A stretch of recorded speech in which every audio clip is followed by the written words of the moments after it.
तो friends, I am doctor Pankaj. और आज इस वीडियो में फिर से हम देखेंगे कि हमारे यूट्यूब चैनल पे जो कुछ इंपॉर्टेंट कमेंट्स आते हैं आए हैं, उसको हम आंसर देने की कोशिश करेंगे। अच्छा, मैं आपको एक बात बोलना चाहता हूँ कि कभी कभी लोग बोलते हैं कि भाई ये चैनल फेक है या ये डॉक्टर फेक है। तो और कभी कभी कुछ बच्चे को डाउट भी होता है, वो मुझसे मिलना चाहते हैं। तो देखिए, ये एक मैं यहाँ पे एक नंबर दे रहा हूँ, फ़ोन नंबर। आप इस पे मुझे व्हाट्सएप करके कांटेक्ट कर सकते हैं। और बिकॉज़ आजकल मैं दिल्ली में हूँ, तो अगर कोई भी स्टूडेंट है जो दिल्ली में रहता है, नोएडा में रहता है, या दिल्ली आ सकता है मुझसे मिलने, किसी का मन है, तो आप मुझसे कांटेक्ट करके आ सकते हैं। और मैं आपको वो अपना पूरा हॉस्पिटल भी दिखाऊंगा जहाँ पे मैं काम करता हूँ। और आपको एक एक्सपोजर भी हो जाएगा। कुछ बच्चे जो होते हैं कि भाई चलो अभी फ्री टाइम है कि मेडिकल कॉलेज में या हॉस्पिटल में कैसे काम होता है, तो वो मैं आपको दिखा सकता हूँ। हाँ, बट आप मुझे पहले कांटेक्ट कर लीजिएगा, ताकि मैं अपनी फ्री डे में, जिस दिन मैं फ्री हूँ उस दिन मैं आपको बुला सकूँ। ओके। और एक और इन्फॉर्मेशन देना चाहता हूँ कि मैं अपने कुछ हेल्थ रिलेटेड वीडियोस जो है, जो अवेयरनेस के लिए कभी कभी इस नीट यूजी वाले ग्रुप पे डाल देता था। तो पर बिकॉज ये नीट का चैनल है, तो अब हम इस पे केवल नीट वाले वीडियोस ही डालेंगे। उसके लिए मैंने एक अलग से एक चैनल शुरू किया जिसका नाम टोटल हेल्थ है। तो अगर कोई भी इंटरेस्टेड है कि हेल्थ रिलेटेड जो इंपॉर्टेंट टॉपिक्स हैं, जो इश्यूज़ हैं, उनमें जो लोगों के डाउट हैं, क्या दवाई खानी है क्या नहीं खानी है, उससे रिलेटेड अगर कोई वीडियो देखना है, तो आप इस चैनल को जाके सब्सक्राइब कर सकते हैं। अभी तो इस पे एक ही वीडियो डाली है, पर धीरे धीरे और वीडियोस भी आएंगी इस पे। तो चलिए अब देखते हैं। पहला कमेंट है, सर आपने नीट एग्ज़ाम कौन सी लैंग्वेज में दिया था? देखिए, मैंने जो ट्वेल्थ पास की थी वो मैं क्योंकि हिंदी मीडियम से था, तो मैंने शुरू में तो सोचा था कि मैं हिंदी, प्रॉपर हिंदी में ही एग्ज़ाम दूंगा। बट क्या है कि मेरा हमेशा से इंटरेस्ट था, इंग्लिश में सीखना चाहता था। और मैंने अपनी इंग्लिश काफ़ी इंप्रूव भी की थी ग्रामर पढ़ के, और जिसकी मैंने एक सेपरेट वीडियो भी तैयार की हुई है कि कैसे आप अपनी इंग्लिश को इम्प्रूव कर सकते हैं। तो मैं करता क्या था कि मैंने शुरू में तो कुछ बुक्स हिंदी की खरीदी जो हिंदी में थी। बट उस टाइम, मेरे टाइम में 2004, 5, 6, 7 में उतनी हिंदी की बुक्स आती नहीं थी। तो फिर मुझे लगा कि इंग्लिश वाली बुक पढ़ी जाए। तो मैंने फिर एक ट्रू मैन करके एक बुक आती थी मेरे टाइम में, एक दिनेश करके बुक आती थी, आर के पिल्लई आती थी, वो सब बुक्स खरीदी और उनको पढ़ना शुरू किया। जिसमें आर के पिल्लई तो मुझे काफ़ी इजी लगती थी। और धीरे धीरे फिर मैं इंग्लिश की बुक में समझने लगा। हालांकि मुझे इंग्लिश बोलने में दिक्कत होती थी, इंग्लिश लिखने में भी दिक्कत होती थी, बट मैं इंग्लिश, मेरे को समझने में कोई दिक्कत नहीं होती थी। तो हमारे टाइम जो नीट का एग्ज़ाम हुआ था, उसमें होता क्या था कि जो पेपर आता था, उस पे एक तरफ हिंदी में क्वेश्चन लिखा होता था और एक तरफ इंग्लिश में लिखा होता था। तो मेरी ऐसी हैबिट बन गई थी कि मैं पहले इंग्लिश में ही क्वेश्चन पढ़ता था। अगर वो नहीं समझ में आया तो मैं उसको दूसरी तरफ हिंदी में भी रीड कर लेता था, और क्वेश्चन समझ के उसका आंसर मैं इंग्लिश में ही लगाता था। और हमारे टाइम में क्योंकि प्री और मेंस, प्री एग्ज़ाम भी था और उसके बाद मेंस भी था, तो मेंस में लिखने वाला एग्ज़ाम था जो मेरे टाइम में फ़र्स्ट टाइम इंट्रोड्यूस हुआ था। तो वहाँ मैंने जो एग्ज़ाम दिया था, कैसे दिया था, मैंने अगर देसी भाषा में बोला जाए तो हिंग्लिश में एग्ज़ाम दिया था। ठीक है, हिंग्लिश में। हिंग्लिश का मतलब क्या है भाई, जैसे मेरे को बोलना है कि स्टोमेटा जो होते हैं, स्टोमेटा लीफ के लोअर सरफेस पे लगे होते हैं, या अब है, तो मैं इस तरीके से इसको लिख दूंगा। मैं प्रॉपर इंग्लिश ना लिख के, प्रॉपर इंग्लिश क्या होगी कि stomata are present on the lower surface of the leaves, मैंने ऐसे ना लिख के मैं लिखता था कि स्टोमेटा जो होते हैं वो लीफ के लोअर सरफेस पे होते हैं, इस तरीके से लिख देता था। स्टोमेटा को इंग्लिश में लिख दिया, बाकी सब हिंदी में लिख दिया। तो इस तरीके से मैंने अपना नीट एग्ज़ाम क्लियर किया था।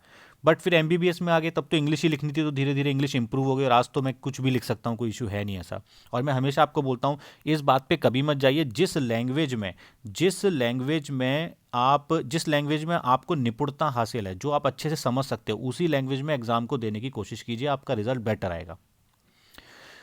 अच्छा, ये कमेंट आया था बायस्ड वीडियो। बायस्ड वीडियो मतलब कि ये गलत वीडियो है। मतलब मैंने एक वीडियो बनाया था कि एमबीबीएस वर्सेस आईआईटी में क्या बेटर है। ठीक है, तो उन्होंने, कुछ लोगों का बोलना है कि आपने एमबीबीएस को ज़्यादा अच्छा बोल दिया। देखिए, बात इसकी नहीं है। ये वीडियो इस चीज़ के लिए नहीं था कि एमबीबीएस अच्छा है या आईआईटी अच्छा है।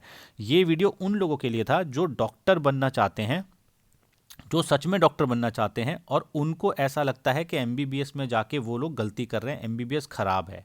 ठीक है, वो आईआईटी या इंजीनियर बनना नहीं चाहते, बट बनना वो डॉक्टर ही चाहते हैं। बट यूट्यूब पे या और सोशल मीडिया पे कुछ लोगों के गलत गलत वीडियोस देख के उनको लगता है कि एमबीबीएस खराब कोर्स है। तो ये उस उन्हीं लोगों के लिए वीडियो था। ये वीडियो उनके लिए नहीं था जो इंजीनियर बनना चाहते हैं और इस वीडियो को देख के मेडिकल में आ जाएं। ऐसा बिल्कुल नहीं करना। देखिए, ना डॉक्टर खराब होता है, ना ही इंजीनियर खराब होता है, ना चार्टर्ड अकाउंटेंट खराब होता है। हर हमारे समाज में बहुत सारे करियर ऑप्शन हैं। ठीक है, और हर करियर ऑप्शन की हमें ज़रूरत भी है। अगर सारे डॉक्टर बन जाएंगे तो इंजीनियर कौन बनेगा, पायलट कौन बनेगा, ठीक है, उसके बाद चार्टर्ड अकाउंटेंट कौन होगा, इकोनॉमिक्स कौन देखेगा। तो हर फील्ड का अपना एक इम्पोर्टेंस होता है। ठीक है। बट बात यह है कि हमें क्या करना है ये हमें पता होना चाहिए। सपोज करो अगर मैं आज मैं डॉक्टर हूँ, बट अगर मेरा इंटरेस्ट मैथमेटिक्स में, फिजिक्स में या इंजीनियर बनने में होता तो डेफिनेटली मैं इंजीनियरिंग में जाता। अब चाहे मेरे से आईआईटी निकलता या ना निकलता, अगर आईआईटी नहीं निकलता तो फिर मैं नॉर्मल किसी इंजीनियरिंग कॉलेज में जाता, बट मैं करता इंजीनियरिंग। मैं कभी मेडिकल साइंस में नहीं आता, बिल्कुल नहीं आता, क्योंकि इंटरेस्ट जहाँ पे है ना वहीं आप अच्छा कर पाओगे। तो वो जो वीडियो है वो वीडियो इसलिए नहीं है कि हम दिखाना चाहते हैं कि आईआईटी इन्फीरियर है। अरे भाई आईआईटी इन्फीरियर हो ही नहीं सकती। मैं अगर मैं बोलूं भी कि आईआईटी बेकार है तो लोग मुझे बोलेंगे बेवकूफ़ है, क्योंकि आईआईटी कोर्स बेकार है ही नहीं, आईआईटी बहुत अच्छा कोर्स है। ठीक है। बट हाँ, मैं ये नहीं बोल सकता कि आईआईटी बेटर है और मेडिकल खराब है, या मैं ये नहीं बोल सकता मेडिकल बेटर है आईआईटी खराब है, क्योंकि दोनों ही कोर्स बहुत अच्छे हैं अपनी जगह। बस आपका इंटरेस्ट किस में, आपको ये देखना है। नेक्स्ट है सर, जेआरशिप ज्वाइन करते टाइम क्या हम अपने हिसाब से डिपार्टमेंट चूज कर सकते हैं? देखिए ये जो है ये डिपेंड करता है आपका college to college. Okay, college to college करता है। जैसे मैं आपको एक एग्जांपल देता हूँ एम्स की। जब मैंने एम्स में जेआरशिप ज्वाइन की थी, दिल्ली एम्स में, तो वहाँ क्या होता था, वहाँ काउंसलिंग होती थी। तो काउंसलिंग के टाइम पे आपको बुलाया जाता था और आपको जितने भी डिपार्टमेंट खाली होते होते थे, उस टाइम सीट होती थी, उसमें बता दिया जाता था, आप चूज़ करते थे कि आपको क्या लेना है।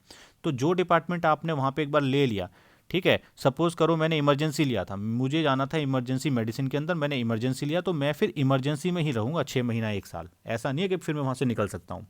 ओके, तो ये तो था एम्स का। ऐसा ही सफदरजंग में भी होता है, सफदरजंग में भी होता है। पर सफदरजंग में क्या होता है कि जो जो डिपार्टमेंट आपने एक बार ज्वाइन कर लिया, हो सकता है वहाँ से कभी किसी दूसरे डिपार्टमेंट में कुछ दिन के लिए भेज दिया जाए। ओके, और या कुछ हॉस्पिटल ऐसे होते हैं जो अपनी मर्जी से डिपार्टमेंट देते हैं। तो ये अलग अलग रहता है, हर मेडिकल कॉलेज का, हर हॉस्पिटल का अलग सिस्टम होता है।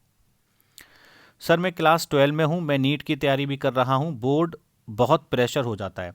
तो इनका बोलना है कि ये नीट की तैयारी तो कर ही रहे हैं, उसके साथ इन्हें बोर्ड एग्जाम्स का भी बहुत प्रेशर हो जाता है। देखिए मैं ये बोलूँगा कि आप क्यों प्रेशर ले रहे हैं, दोनों का कोर्स जो है ना, अब जो कोर्स है वो सेम ही है। आप प्रेशर मत लो, आप कूल टाइप होकर पढ़ाई करते रहो, ठीक है। आप अपने एमसीक्यूज करते रहो, थ्योरी के कुछ क्वेश्चंस देखते रहो। देखिए जब भी आप किसी टफ एग्जाम की तैयारी करते हैं ना, नीट एक टफ एग्जाम है, तो प्रेशर तो ऑटोमेटिकली हो ही जाना है, पर उस प्रेशर को हैंडल भी करना है। एक्चुअली डॉक्टर केवल वही नहीं बनता, डॉक्टर या आईटीएन वही नहीं बनता जिसको नॉलेज है। इसमें टेस्ट इस चीज़ का भी होता है आपका कि आप कितना प्रेशर हैंडल कर सकते हैं।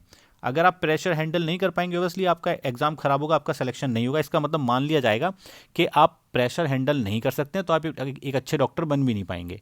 तो प्रेशर हैंडल करना आना चाहिए। उसमें सबसे बड़ी बात है कि दिमाग में ना कुछ सोचो मत। हम लोग फालतू चीज़ें सोचते रहते हैं, ये करूँ वो करूँ। चुपचाप से अपना एक रिदम में मैक्सिमम टाइम यूटिलाइज करो, फालतू चीज़ों में ध्यान मत लगाओ और पढ़ाई करते रहो जितना भी समय मिलता है आपको। ओके, आपने मेरा एम डॉक्टर की तरफ देखने का नज़रिया ही बदल दिया। ओके, मैं सोच रहा था कि एमबीबीएस करके पैसा छापूंगा, पर समझ आ गया कि अपने पैशन को फॉलो करना चाहिए, पैसा आपके पीछे धीरे धीरे भागता है। तो देखिए ये कमेंट उसी पे था मेरा। तो एक एक वीडियो थी हमारी। तो मैं फिर से ये बोलूँगा कि देखो, कभी भी ना इस पैसे के पीछे आपको नहीं भागना है।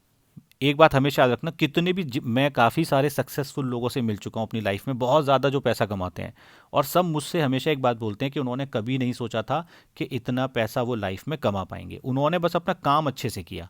जो लोग अपना काम अच्छे से जानते हैं ना, जिन लोगों का जो वर्क स्टाइल होता है वो बहुत बेटर होता है, वो अपना काम अच्छे से करते हैं, पूरी निपुणता से करते हैं, पूरी ईमानदारी से, पैसा तो उनके पीछे भागेगा ही भागेगा। फिर चाहे आप डॉक्टर हों, चाहे आप इंजीनियर हों, चाहे आईआईटीएन हो, चाहे चार्टर्ड अकाउंटेंट हो, किसी भी फील्ड में हो, आपके पीछे पैसा भागेगा ही। तो पैसे का आप बिल्कुल दिमाग से चीज़ निकाल दीजिए, आप बस कोशिश कीजिए काम सीखने की। नेक्स्ट है, जब पीजी का स्टाइपेंड मिलता है तब एमबीबीएस की सैलरी मिलती है कि नहीं? नहीं, बिल्कुल नहीं मिलेगी। जब एमबीबीएस की सैलरी तो आपको जो इंटर्नशिप के 12 महीने होते हैं उसी में मिलती है। एक बार अगर इंटर्नशिप कंप्लीट हो गई, एमबीबीएस कंप्लीट होगी, फिर उसके बाद वो सैलरी आपको नहीं मिलने वाली। आपको जो स्टाइपेंड है पीजी वाला वो अलग से मिलेगा। टॉपर कौन सा ब्रांच चूज़ करते हैं, और क्या चूज़ करते हैं, इसका एक सीक्वेंस दीजिए। तो इनका बोलना है कि जो एमबीबीएस कर लेते हैं, एमबीबीएस करने के बाद जब पीजी का एग्ज़ाम देते हैं, तो जिनकी अच्छी रैंक आती है वो क्या चूज़ करते हैं। तो देखिए ऐसे ये बड़ा क्वेश्चन थोड़ा वेग सा है, क्योंकि ना होता क्या है कि ना हमेशा यहाँ भी मैं ही बोलूँगा कि आपको ना अपने इंटरेस्ट को ही फॉलो करना चाहिए, ट्रेंड को नहीं। अब ट्रेंड क्या होता है वो मैं बता देता हूँ। ज़्यादातर जो लोग टॉपर्स रहते हैं वो एमडी रेडियो ज्वाइन करते हैं, ठीक है, एमडी रेडियो उठाई जाती है, एमडी मेडिसिन भी काफ़ी लोग उठाते हैं। उसके बाद जहाँ पे सर्जिकल ब्रांचेस की बात है तो सबसे पहले एमएस ऑर्थो उठाई जाती है, एमएस ऑर्थो के बाद फिर एमएस जनरल सर्जरी भी लोग उठाते हैं। पीडियाट्रिक्स भी अच्छी ब्रांच है, एमएस गायनी बहुत उठाई जाती है। तो ये कुछ क्लिनिकल ब्रांचेज हैं जो पहले उठाई जाती हैं। बट ऐसा कुछ नहीं है, आपको ना यहाँ भी अपने इंटरेस्ट को ही फॉलो करना चाहिए। और इंटरेस्ट कैसे डेवलप करेगा? जब आप इंटर्नशिप कर रहे होंगे। इंटर्नशिप जब आप करते हो 12 महीने की, तो उसमें आप डिफरेंट डिफरेंट डिपार्टमेंट्स में जाते हो, तो वहाँ पे थोड़ा थोड़ा काम करते हो, तो उससे आइडिया हो जाता है कि मेरी किस सब्जेक्ट में इंटरेस्ट है। जैसे मैं बताऊँ, मेरा एक दोस्त है, जूनियर है, तो वो कर रहा है ऑप्थेल्मोलॉजी। ठीक है, ऑप्थेल्मोलॉजी कर रहा है, जो आई का डॉक्टर होता है। जबकि उसकी रैंक के हिसाब, उसकी वो एकदम टॉपर रैंक में था, उसको ऑर्थो भी आराम से मिल जाता, उसको ऑलमोस्ट सारी ब्रांचेस मिल जाती, तब भी उसका इंटरेस्ट हमेशा से किस में था? ऑप्थेल्मोलॉजी में। तो जब उसका ऑप्थेल्मोलॉजी में इंटरेस्ट था, तो उसने ऑप्थेल्मोलॉजी को ही चूज़ किया। और यही बेस्ट चीज़ होती है। और देखना, वो आज भी अच्छा डॉक्टर है और आगे जाके ऑप्थेल्मोलॉजी का बहुत ही बढ़िया डॉक्टर बनेगा वो। सर ये ड्यूटी कैसे मिलती है, मतलब इसके प्रोसेस के बारे में थोड़ा बता दीजिए सर। आफ्टर कंप्लीटिंग एमबीबीएस, मतलब ये पूछ रहे हैं एमबीबीएस कंप्लीट करने के बाद जो जेआरशिप होती है कैसे मिलती है। देखिए, आप लोग ना मेरे चैनल पे जाइए, उसमें क्लिक कीजिए, वहाँ एक प्लेलिस्ट करके एक ऑप्शन आता है। प्लेलिस्ट में जब आप जाएंगे ना, तो वहाँ पे डिफरेंट डिफरेंट प्लेलिस्ट हैं। तो वहाँ पे जेआर की भी एक प्लेलिस्ट है, तो उसमें कुछ वीडियोज़ हैं, उनको देख लीजिए, आपको सारे के सारे आपके डाउट क्लियर हो जाएंगे। Sir post graduation diploma course after MBBS के बारे में कुछ बताइए, इसका काउंसलिंग का इन्फॉर्मेशन कहाँ मिलता है। देखिए, ये बोल रहे हैं कि एमबीबीएस होने के बाद जब आप डिप्लोमा कोर्स करते हो, तो उसमें उसके बारे में बताइए। देखो, ये जो डिप्लोमा कोर्सेज, पहले तो उनको बताना चाहिए क्या पूछना चाह रहे हैं। जैसे एक डिप्लोमा तो होता है जो कि आपको नीट पीजी का एग्ज़ाम क्लियर करने के बाद मिलता है। तो अगर आप नीट पीजी का एग्ज़ाम अगर क्लियर कर लेते हैं, तो उसमें कुछ ब्रांचेज में पोस्ट ग्रेजुएशन में डिप्लोमा होता है। जैसे कि डिप्लोमा इन रेडियोलॉजी हो गया, diploma in MS obs gynae हो गया। तो इन सब की काउंसलिंग तो वहीं होती है, जो एमसीसी की वेबसाइट है उसी के ऊपर काउंसलिंग की सारी इन्फॉर्मेशन मिल जाएगी। और बाकी जो कुछ डिप्लोमा कोर्सेज होते हैं, जैसे लैब टेक्नीशियन हो गया, ओके, जाके या ओटी टेक्नीशियन हो गया, तो उनमें ना डिफरेंट डिफरेंट जो मेडिकल कॉलेजेस हैं, वहाँ जाके उनके एचआर डिपार्टमेंट में एक बार पता कर लो, वो आपको सारी इन्फॉर्मेशन दे देंगे। MD versus MS, which one is better, ये एकदम ना ये क्वेश्चन ठीक नहीं है यार एक्चुअली, कि ना एमडी भी अच्छी होती है, एमएस भी अच्छी होती है, आप कभी भी कंपैरिजन नहीं कर सकते इसमें। यहाँ आपको वही देखना पड़ेगा आपका इंटरेस्ट कैसा है। अगर कभी कभी आप देखना, किसी इंसान ने एमडी मेडिसिन की, पर उसको वहाँ पे अच्छा नहीं लग रहा है, वो अच्छे से पैसे नहीं कमा पा रहा, या उसके पास पेशेंट नहीं आ रहा, क्योंकि उसका उसमें इंटरेस्ट ही नहीं था, उसने किसी के बोलने पे या एक ट्रेंड को देखते हुए एमडी ले ली। और वहीं आप देखोगे कि किसी ने एमएस लिया और उसका बहुत ज़्यादा इंटरेस्ट था सर्जरी में, वो बहुत अच्छा कर रहा है, क्योंकि उसका इंटरेस्ट है। तो इंटरेस्ट सबसे इंपॉर्टेंट चीज़ हो जाती है। आप जब समाज में जाओगे, तो आप एमडी डॉक्टर भी देखोगे सक्सेसफुल, आप एमएस डॉक्टर भी देखोगे। तो वो डिपेंड करता है कि आपका इंटरेस्ट कितना है। अगर आप इंटरेस्टेड हैं किसी सब्जेक्ट में, तो बिल्कुल आपको अगर एमडी मेडिसिन चाहिए, आप एमडी मेडिसिन लो, एमएस चाहिए तो एमएस लो। और जब आप एमबीबीएस करते हो और इंटर्नशिप करते हो, तो ये बात आपको पता लग जाती है। जैसे मैं बहुत बहुत सारे बच्चे देखे हैं मैंने, जब वो इंटर्नशिप करते हैं ना, तो वो ब्लड नहीं देख पाते, उनको ब्लड देखते ही बहुत दिक्कत होने लगती है, या वो जो टाँके नहीं लगा पाते, स्टिच नहीं लगा पाते। तो ऐसे लोगों को एमएस नहीं लेनी चाहिए, उनको मेडिसिनल ब्रांच में ही जाना चाहिए, क्योंकि उसका मतलब उनका सर्जरी में इंटरेस्ट है नहीं उतना, ब्लड वो देख नहीं पा रहे, ब्लड देख के बेहोश हो जा रहे हैं बार बार। तो इसका मतलब उनका उसमें इंटरेस्ट है नहीं उतना। डॉक्टर लोगों की पर्सनल लाइफ मिलती है कि नहीं? बिल्कुल यार, ये क्वेश्चन मैं बार बार इसका आंसर कर चुका हूँ। ऐसा कुछ नहीं है, लाइफ सबके पास होती है। एक बात मैं आपको बता दूं, अगर डॉक्टर्स की पर्सनल लाइफ नहीं होती ना, तो सारे डॉक्टर फांसी लगा रहे होते आज की तारीख में। ये कॉमन सेंस है यार, जिसकी पर्सनल लाइफ नहीं होगी वो जिएगा कैसे? फॉर एग्जाम्पल, तो पर्सनल लाइफ डिपेंड करती है आपके खुद के ऊपर। जैसे मैं बता रहा हूँ, अभी मैं एसआरशिप कर रहा हूँ, तो मेरी जो ड्यूटीज़ होती हैं जनरली वो होती हैं 9 to 4 वाली। 9 AM जाते हैं, 4 PM तक हम लोग फ्री हो जाते हैं। और इतना काम करने के हमें 1.5 लाख रुपए पर मंथ मिलते हैं। तो अब मैं इस 1.5 लाख में सेटिस्फाइड हूँ, तो मैं उसके बाद कुछ काम नहीं करता हूँ, आराम से अपना चिल काटता हूँ। बट अगर अगर मैं चाहूँ तो काम कर सकता हूँ और बाहर इधर उधर जाके और पैसा कमा सकता हूँ 1-1.5 लाख। बट मुझे रेस्ट चाहिए, तो मैं नहीं कमा रहा हूँ। और एक बार मेरी एसआरशिप कंप्लीट हो जाएगी, फिर इतना ही काम करने के मेरे को 2.5 से 3 लाख 4 लाख आराम से मिल जाएंगे। तो अब आप पे डिपेंड है। अगर आप कम पैसे में अगर आपको चाहिए, आपने ठान ही रखा है कि आपको 10-10 लाख रुपया कमाना है, फिर तो यार आप बिजी हो ही जाएंगे, फिर तो कोई कुछ कर ही नहीं सकता। बट अगर आपको देखना कि आपको क्या चाहिए। पर्सनल लाइफ तो हर करियर में ऐसा थोड़ी ना है। और ये होता क्या है कि जब आप पीजी करते हो, तो पीजी में थोड़ा सा बिजी आदमी ज़्यादा रहता है, खासतौर से फर्स्ट ईयर में। तो उसको कंसिडर नहीं करना चाहिए, क्योंकि उसमें तो हर पीजी थोड़ा बिजी रहता ही रहता है।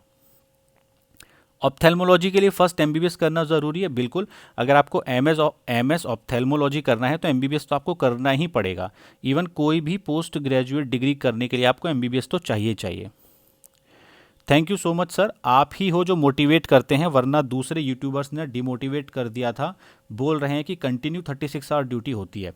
देखो, ये ऐसा नहीं है कि कंटिन्यूस 36 आवर ड्यूटी नहीं होती है, बिल्कुल होती है, मैंने भी की है, मैंने भी कंटिन्यूस 38 आवर्स ड्यूटी की है, बट वो कब की थी, जब हम लोग पोस्ट ग्रेजुएशन में थे। मैं बार बार, अगर आप सारे वीडियो मेरे देखेंगे तो पोस्ट ग्रेजुएशन का जो फर्स्ट ईयर होता है, अक्सर उसमें इस तरीके की लंबी ड्यूटीज़ लगती हैं।